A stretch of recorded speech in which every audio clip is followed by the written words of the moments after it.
दोस्तों पोटेशियम एक टाइप का मिनरल है जिसकी वजह से आपकी नसें और आपकी मसल्स अच्छे से काम करती हैं। नॉर्मली अगर आपकी किडनियां हेल्दी हो तो वो आपके शरीर में पोटेशियम की मात्रा को मेंटेन रखती हैं, पर अगर आपकी किडनियां सही से काम नहीं कर रही तो आपके खून में पोटेशियम लेवल की मात्रा काफी ज्यादा हाई या काफी ज्यादा कम हो सकती है। इस वजह से आपके हार्ट बीट पर भी इफेक्ट पड़ सकता है और अगर आपके खून में पोटेशियम की मात्रा एकदम ज्यादा हो जाए तो आपका दिल धड़कना बंद भी कर सकता है। पोटेशियम आपके शरीर में कई सारे खाने और पीने की चीजों से आता है। ज्यादातर हर वो खाना जो हम खाते हैं उसमें पोटेशियम की कुछ ना कुछ मात्रा जरूर रहती है, पर कुछ खानों में इसकी मात्रा ज्यादा रहती है और कुछ खानों में इसकी मात्रा कम। पर किडनी की बीमारी की वजह से आपके शरीर में पोटेशियम की मात्रा कितनी है इस पर निर्भर करता है कि आपको पोटेशियम वाली चीजें खानी है या फिर उन्हें अवॉइड करना है। जिन लोगों को सीकेडी की अर्ली स्टेज हो रखी है उन्हें अपने खाने में पोटेशियम की मात्रा कम नहीं करनी पड़ती, लेकिन ज्यादातर लोगों को पोटेशियम की मात्रा पर ध्यान रखना पड़ता है। अगर आपके पोटेशियम की मात्रा काफी ज्यादा हाई है तो आपको अपने शरीर में जा रहे पोटेशियम की मात्रा को धीरे धीरे कम करना पड़ेगा। आपका डॉक्टर और आपका डाइटिशियन आपको ये चीज बता सकता है कि आप दिन प्रतिदिन कितना पोटेशियम ले सकते हैं। वैसे तो नॉर्मली एक एडल्ट में पोटेशियम की मात्रा 3.5 से 5 मिलीमोलिक्यूल पर लीटर रहती है। अगर आपका पोटेशियम इससे ज्यादा हाई हो रहा हो तो ये आपके लिए खतरे की बात हो सकती है और ये आपके शरीर में अकड़न या फिर हार्ट अटैक का कारण भी बन सकती है। पर पोटेशियम की मात्रा बिल्कुल फिक्स नहीं है, ये आपके बॉडी के साइज पर, आपकी दवाइयों पर और आपके लिंग पर भी डिपेंड करती है। इसलिए अगर आपको अपने पोटेशियम के लेवल को हाई होने से रोकना है तो आपको काफी चीजें नहीं खानी चाहिए। ऐसी ही एक चीज है आलू। हम यहाँ पर आलू और मीठे आलू यानी कि जिसे स्वीट पोटैटो कहते हैं दोनों की बात कर रहे हैं। ये दोनों ही चीजें पोटेशियम से भरी होती हैं और किडनी की बीमारियों में एक किडनी पेशेंट के लिए जानलेवा हो सकती है। आप अगर डेली बेसिस पर आलू खाते हैं तो आपके शरीर का पोटेशियम इतना बढ़ता जाएगा कि आपकी किडनियां उन्हें छान नहीं पाएंगी। ये पोटेशियम धीरे धीरे आपकी नसों में बढ़ता जाएगा और आपको कई सारी कॉम्प्लिकेशन हो सकती है। इसलिए जरूरी है कि आप आलू ना खाएं। एक छोटे से आलू में 700 मिलीग्राम पोटेशियम होता है। आप आलू को किसी भी प्रकार से खा लें, चाहे उसे तल लें, चाहे उसे उबाल लें या चाहे उसे बेक कर लें, उसका पोटेशियम कंटेंट बिल्कुल कम नहीं होता। इसलिए कोशिश तो आपको यही करनी चाहिए कि आप आलू ना खाएं, पर कई लोग आलू खाए बिना नहीं रह सकते। इसलिए आज हम आपको बताते हैं एक छोटा सा प्रोसेस जिससे आप आलू में पोटेशियम की मात्रा को काफी हद तक कम कर सकते हैं।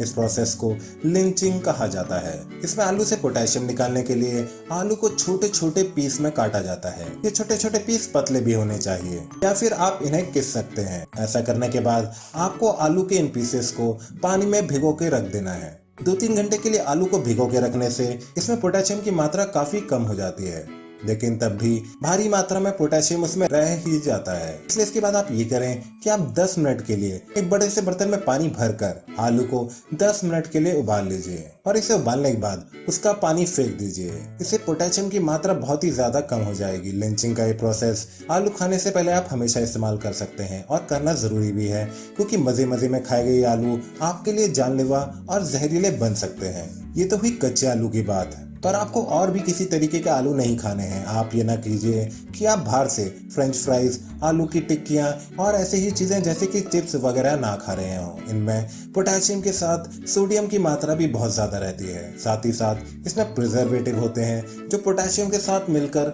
आपकी किडनियों पर डबल असर डालना चालू कर देते हैं। तो देखा आपने एक आलू कैसे किडनी की बीमारियों में बन सकता है आपके लिए जानलेवा। वैसे सिर्फ आलू छोड़ने से आपकी किडनी की बीमारियां ठीक नहीं होंगी, आपको जरूरत पड़ेगी कर्मा आयुर्वेदा के आयुर्वेदिक इलाज की। यहाँ डॉक्टर पुनीत धवन दिल्ली न जाने कितने ही पेशेंटों की किडनी की बीमारियां ठीक कर दिखाते हैं। चलिए मिलते हैं एक ऐसे ही पेशेंट से। क्या नाम है पेशेंट का? बद्री सिंह, कहाँ के रहने वाले? छत्तीसगढ़, थान कुमरिया। छत्तीसगढ़ के? जी। जब आए थे उस समय क्या क्या दिक्कत हो रही थी मरीज को?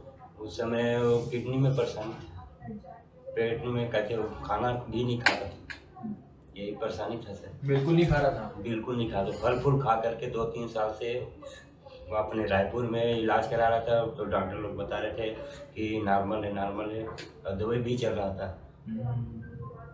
क्रेटनाइन भी बढ़ा हुआ था बच्चे का उस समय, तो किडनी में भी समस्या थी। जी। क्या बताया था डॉक्टर ने वहाँ पे? वहाँ रायपुर में तो नॉर्मल है करके बस दवाई देता था सर।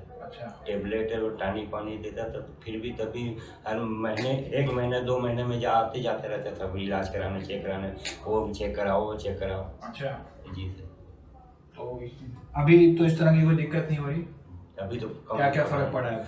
अभी पेट में खाना नहीं खा रहा था, वो खाना खा रहा था सर। ठीक है। और किडनी में भी परेशानी कम बता रहा था वो। हाँ। और दवाई तो चल रहा है बढ़िया, यही परेशानी था। यहाँ का कैसे पता चला था? व्हाट्सएप में देखा, मेरे पेशेंट जो है ना वो व्हाट्सएप चलाते हैं, पुलिस लाइन में सर्विस पे है सर। अच्छा अच्छा अच्छा। तो व्हाट्सएप देखा तो मेरे को फ़ोन किया, पापा वहाँ जाना है दिल्ली निजामुद्दीन, वो यहाँ का नाम पता बताया, फिर वहाँ दोनों आए। अच्छा, निजामुद्दीन रेलवे स्टेशन पे। हाँ। तो ये इनकी रिपोर्ट्स हैं, और ये बद्री सिंह जी जो पुलिस सर्विस में हैं छत्तीसगढ़ में, इनकी रिपोर्ट्स हैं, इनके सुपुत्र हैं। क्रेटनाइन आप देख सकते हैं नॉर्मल हो चुका है, 0.9 आ चुका है। यूरिया आप देख सकते हैं नॉर्मल हो चुका है, और एक नहीं मल्टीपल जगह से इन्होंने टेस्ट कराए हैं, सभी रिपोर्ट्स में नॉर्मल आया है। पहले इनका क्रेटनाइन बहुत तेज़ी से इंक्रीजिंग ट्रेंड में था, और यूरियामिक सिम्टम्स फुल थे, कोई भूख नहीं लग रही थी और बहुत तरह की दिक्कत हो रही थी, खाना नहीं खा पा रहे थे। एक तो इन्होंने कराया श्री बालाजी से, और ये इनका टेस्ट हुआ है 17 मार्च 2019 को, और एक इन्होंने इससे पहले कराया हुआ है। इसके अंदर भी क्रेटनाइन जो है वो नॉर्मल है, 1.17 की रेंज में आया। सब चीज़ें इन्होंने लग के फॉलो करी, और क्रेटनाइन को किस प्रकार से नॉर्मल की रेंज में लाया जा सकता है उसका जीता जाता उदाहरण Badri Singh ji. A to Z उन्होंने लग के फॉलो करा, और क्रेटनाइन नॉर्मल है, भूख वगैरह अच्छी लग रही है, सब चीज़ें बिल्कुल नॉर्मल चल रही है, फर्स्ट क्लास चल रही है। किडनी की बीमारी को जीतना संभव है और संभव हो चुका है। ज़रूरत है तो आपको कॉल करने की, और आपके अगर किसी जानकार को इस तरह की समस्या है तो कर्मा आयुर्वेदा में हमारे डॉक्टर से उनकी बात कराने की और उनसे संपर्क करने की। A to Z आप सब चीज़ें लग के फॉलो कीजिए, चेंजेस आपको बहुत अच्छे नज़र आएंगे। तो देखा आपने कैसे कर्मा आयुर्वेदा के आयुर्वेदिक ज्ञान ने इस पेशेंट की किडनी की बीमारियां ठीक कर दिखाई। आशा है वीडियो आपको जरूर अच्छा लगा होगा। इस वीडियो को लाइक, शेयर और हमारे चैनल को सब्सक्राइब करना ना भूलें। मिलते हैं अगले वीडियो में। हेल्दी रहें, खुश रहें। अगर आप भी किडनी डायलिसिस पर हैं और बचना चाहते हैं इस पेनफुल प्रोसीजर से, तो आप भी डॉक्टर पुनीत धवन से संपर्क कर सकते हैं। हमारा पता है G20 NDM 1 plot number B234 opposite NIMS, Netaji Subhash place, Pitampura, new Delhi 110034। हमारे फोन नंबर्स हैं 09871712050, 01142644274। हमारी ईमेल आईडी है doctor@karmaayurveda.com। अधिक जानकारी के लिए आप हमारी वेबसाइट www.karmaayurveda.com पर लॉग ऑन भी कर सकते हैं।